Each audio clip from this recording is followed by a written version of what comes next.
Excited to chat this morning, brother. I'm very excited. Little leadership talk. Let's go. Let's go. Let's go.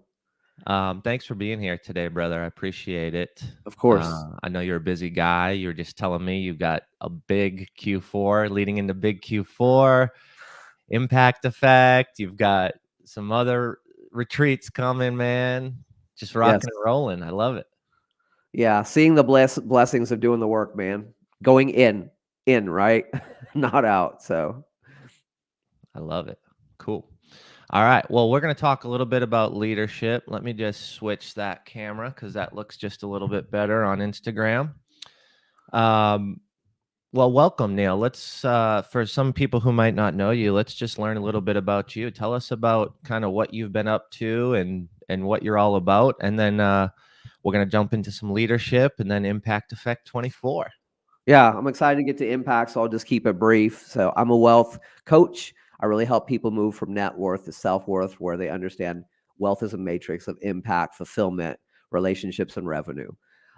Right now, I have a mastermind called the Wealth Matrix. It's where we just go deep on these topics. We help people accomplish their goals, understanding that it'll only be enough until you are. I work with people one-on-one, and they tend to be scaling their business or people who have what most people would classify as revenue, but they don't really have wealth. It's a big difference. So like you said, I'm excited for impact, and I got 2 other events this year. You know, I love to speak and coach. That's my jam right now. And then the rest of the time, dude, is like my 9-year-old boy-girl twins, because they just need dad right now more than ever. Of course. Yeah. Of course. Well, that's kind of leads us into the topic of leadership. You know, one of the things that you just mentioned is it's not always about leadership that drives results to revenue, although that's a big part of it, right? You don't have a business if you don't have revenue. You do but not. It's not the only part of leadership. And that's why I think we align so much, man. And there's just been so much I've learned from you to look at this world as holistic and how I show up holistically to have an impact in my family leadership, to have an impact in my friend leadership, to have an impact in my business leadership. And, you know, that can be associates, that can be team members, other executives on my team, outsourced, 1099, partnerships. I mean, even collaboration, right? Like us getting on this call, us getting on shooting content, going live on multiple channels, right? That's a form of leadership because you and I had to have a conversation around alignment, right? There had to be, a conversation about how this is going to flow, how it's going to operate, all those things, right? So, you know, I just love your holistic approach. One of my questions for you is around leadership is how do you define leadership? Yeah, for me, it's really impact. You know, this is where we align. It's just showing up. And in fact, I brought this out this morning because I have this thing with all these notes in it, and I found this quote, and I'm trying to remember where I got it from. But I thought I'm going to share this today because I thought you'd talk about leadership. But I believe leadership is just showing up. It's creating impact. So fundamentally, universally, I can tell you with a broad brush, people want to know that they matter, and they want to know what they do creates impact for other people. And I saw this quote. It says, change modifies what is, but impact establishes what never was. Ooh. And I was like, damn. Well, I think we're trying to spark something, right? With impact, we're trying to create change, radical change. And that quote sums it up to something that may not have been there, right? Yes. Man, who was that quote by? You said you found it in your notes? Yeah, I gotta get that one stapled on the wall, brother. Yeah, I always I don't gatekeep. I don't care about, somebody on Facebook said it, like somebody that was dialoguing with, and I usually will copy who said it, right? But I can't seem to find it, so I don't know who said it, but I can tell you it's not mine. I'm okay with that. Humble right there, Neal. I've seen a lot of people take on quotes and label them as their own and sure. yet to snag them from someone else. But that's not what we're here to talk about today. We're here to talk about how to create that radical change. Yes. Neal is going to be one of our keynote speakers. And as you know, with Impact Effect 24, this is different. This is disruption. This is radical change, right? There's a level of intentionality around how we do this, who we've chosen to take part. to impact, to spend time with our attendees, to consult, to coach in real time. It's different. Impact Effect 24 is different. And one of the things that I'm so excited about is to see Neal get off stage and facilitate an experience next month with us, to get folks charged up and to create something that may not have been there or never was, right? Similar to your quote. Yeah. To think critically in real time. So, Neal, what are you going to share? Give us a little bit of a teaser about what you're going to be talking about next month at Impact Effect 24, and how this may be different than any experience or stage you've previously spoke on. Well, one thing you said that I am super excited about is creating that experience. I mean, if I were to say my coaching, to sum it up, it is really experiential, because we come to who we are through experience, and it's only through experience that we change, right? And it's doing that real-time work with the audience and people who want to stand up and have a moment so that everybody else can witness them, create a container so that we can all witness together. It is explosive. That's why I really like the masterminds and things where we can share things as a group. But I'm just going to tell you, like, I went back and forth like you. I'm always very vulnerable. I've had already, I think, 8 versions of what I think I want to talk about. I mean, that you're laughing because you know it. You know how many times, like, it's like the graduation speech where you tear up the note cards, right? But you're not faking it because you're like, I don't want to say this bullshit. That's my TED Talk, dude. I had 4 talks in one. I had to simplify it down to one idea. Yes. Well, I tell people often we have to bleed some to really great message. We have to hemorrhage a little bit, right? Because we have to. Of course. But I'm going to be talking about the 7 keys of self-worth, right? And how we go from self-worth to net worth. Because as I started to see my journey, I'm like, this is really what I'm talking about here. And I'm leaning way more into, maybe this message isn't for everybody, but I'm leaning way more into the fact that I've been around enough money. I've had money. I've seen people with a lot of money, and it just doesn't create what we want without having an and journey, right? So it's diving into these self keys, and I'll just give you a little preview. What I see over and over is that people discount their self-worth in a way that they start accepting things that aren't in alignment for them. And what I see is that people, they discount their self-worth and the perception of somebody in the shadow of somebody else's perceived value. We do this on social media. We do this as human beings, right? And so we're lowering our standards because we feel like somebody else has more value than us, and so we shrink to that. Totally. Can you give us an example of that? Sure, absolutely. I mean, it happens every day. It's like you go to a networking event, right? And somebody has a better jacket on than you. And like, they look crisp, and you showed up in a t-shirt. You're like, oh shit. Right. Or they start mentioning, they're like, yeah, I'm going to Aruba and we're doing a mastermind there. And you're like, I'm not going to Aruba. I don't have clients there. What you don't realize is that person has struggled the past 4 years. And this is the first event they're doing in 4 years because they can afford it. But it sounds cool. It sounds better. Right. Yeah. And so that's that being in the shadow of somebody else's perceived value.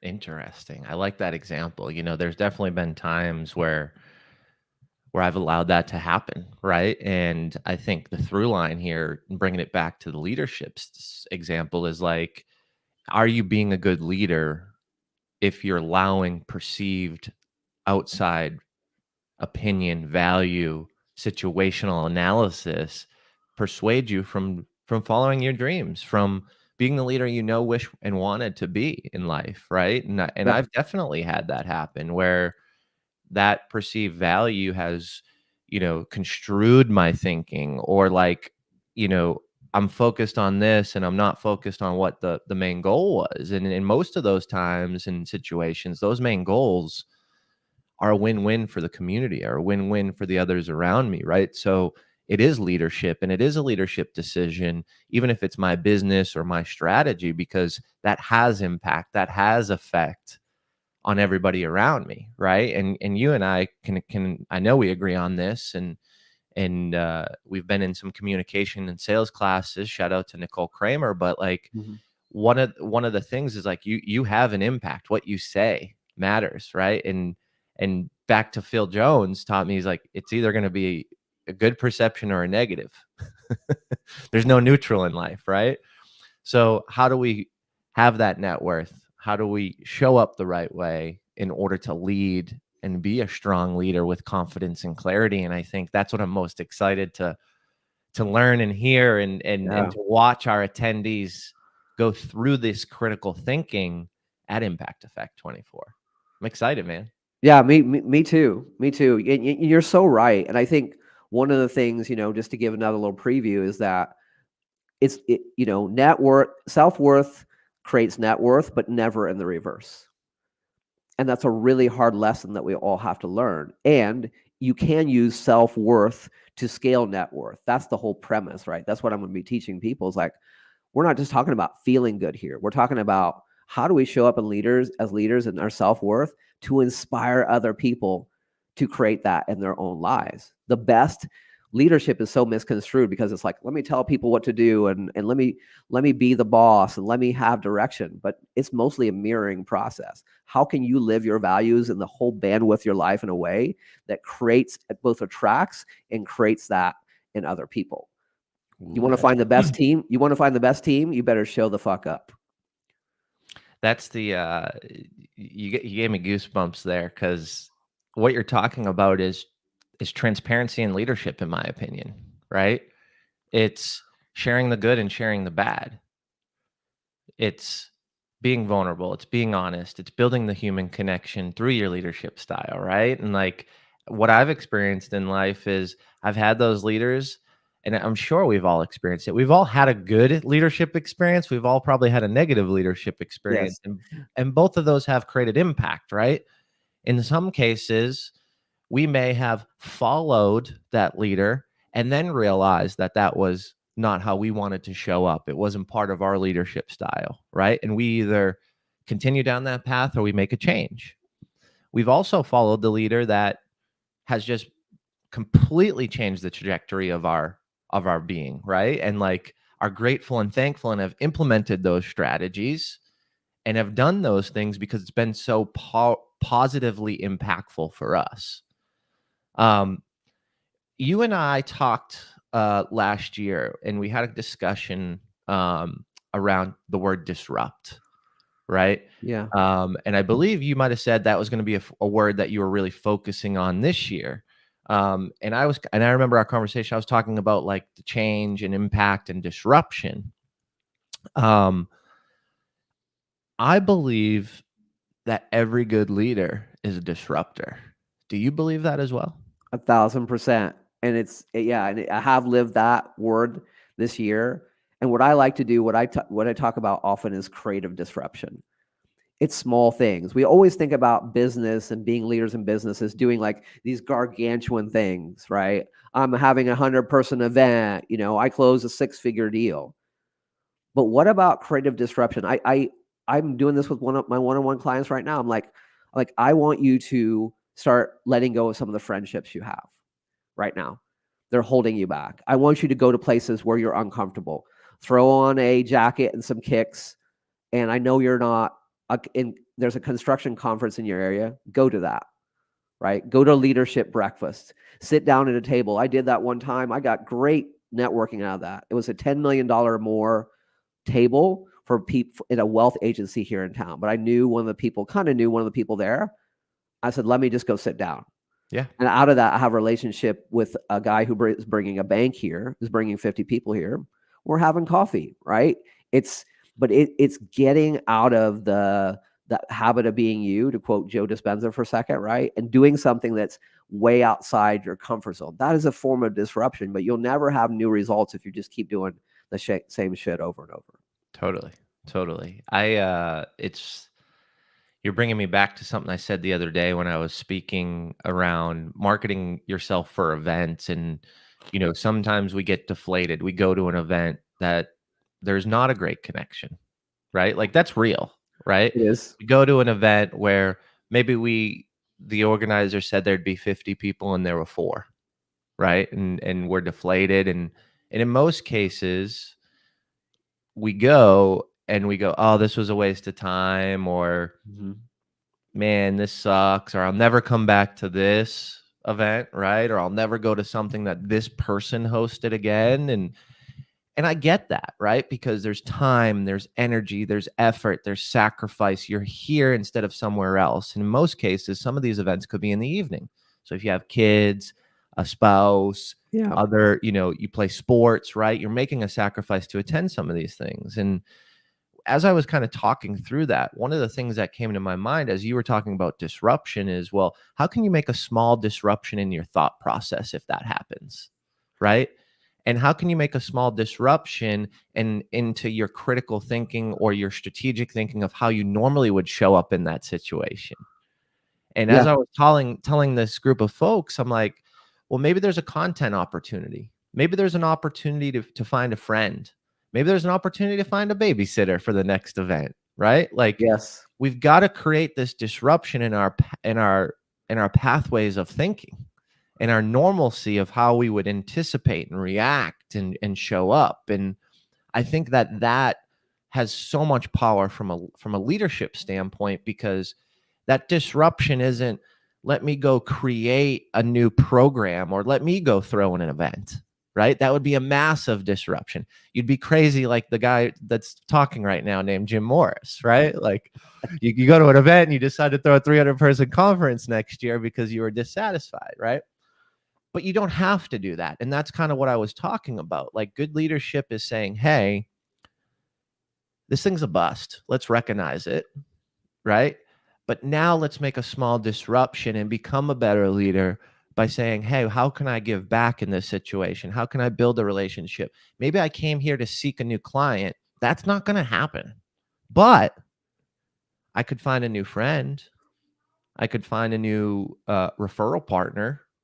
Yeah. I could catch coffee or another event that they invited me to, and that event could be freaking awesome. Maybe we align and there's alignment in the fact that we both think this event is a bust, right? And that person invites you to a rocking event and you meet a new client or 5.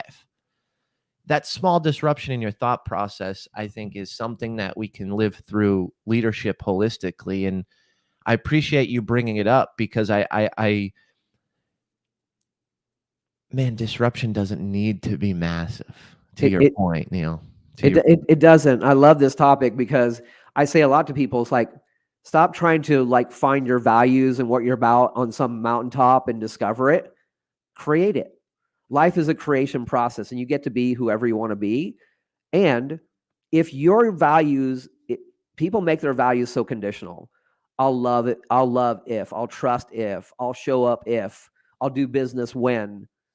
But if you go into an event and you are living, and I just can't even emphasize this point as much, living your values in all areas of your life, and the whole bandwidth of everything that you do.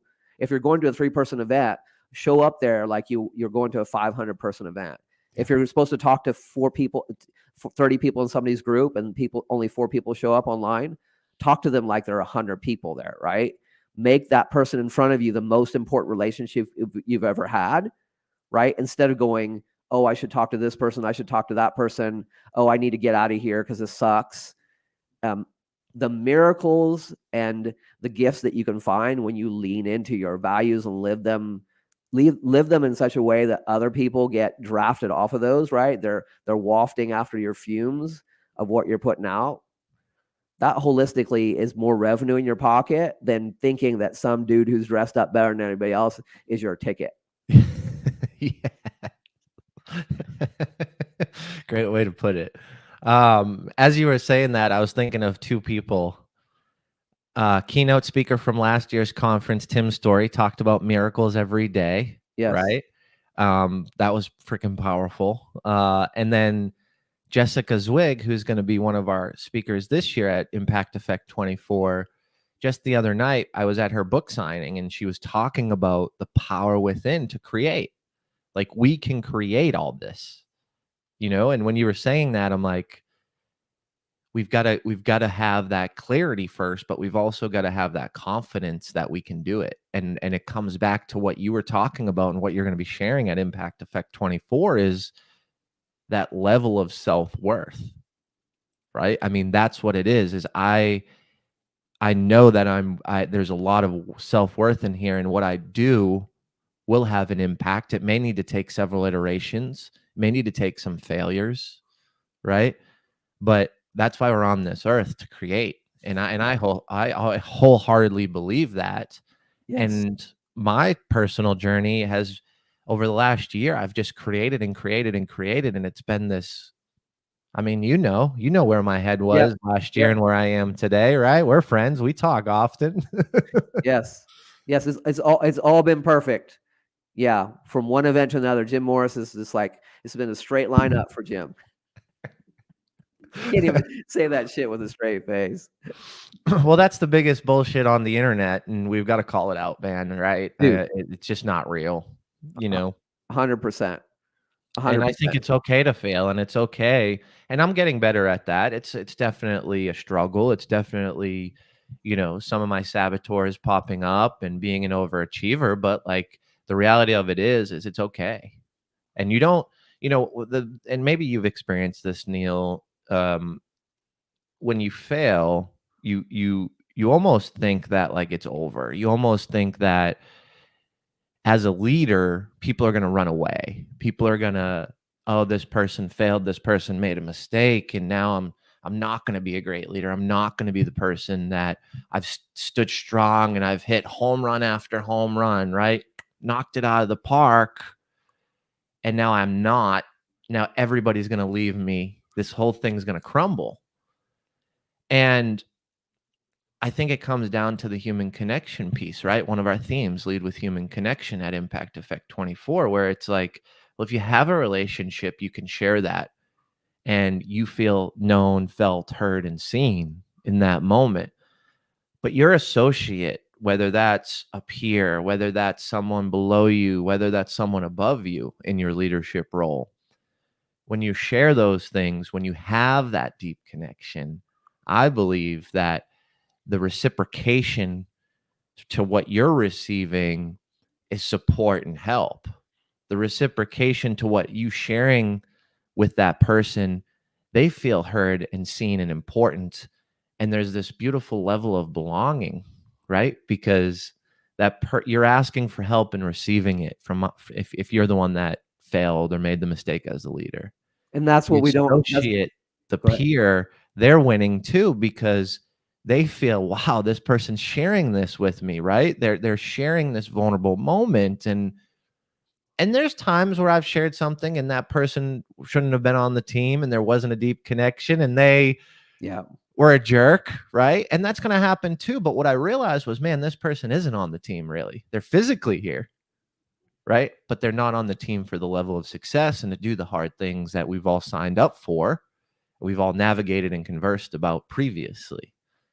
Have you experienced that in kind of your business and your previous roles? And have you ever been on the receiving side of a leader sharing a vulnerable failure, and how's that made you feel?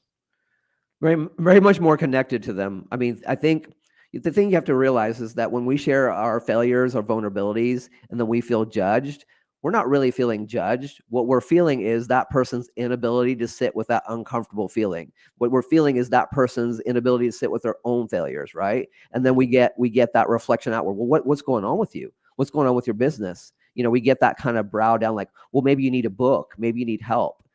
All of that is just a distancing ourselves from the thing that we don't want to feel, right? And you're right, leaders. It is. I'm just going to go in here and say it. It's like it's your responsibility as a leader to share those vulnerable moments. You want to lead. Everybody wants to lead when they got the Instagram reel. The Yep. real leaders say, "Look, I need help. Look, I have something to share with you." You should be a witness, not a wound, right? Nobody wants to see somebody bleeding all the time, because you're going to get unfollowed for that crap, right? Nobody wants to hear that. But the other thing that I think that in the idea of failure is it's not the falling down. This thing called failure is not the falling down. It's the staying down, right? That's really what failure is, supposed to get back up.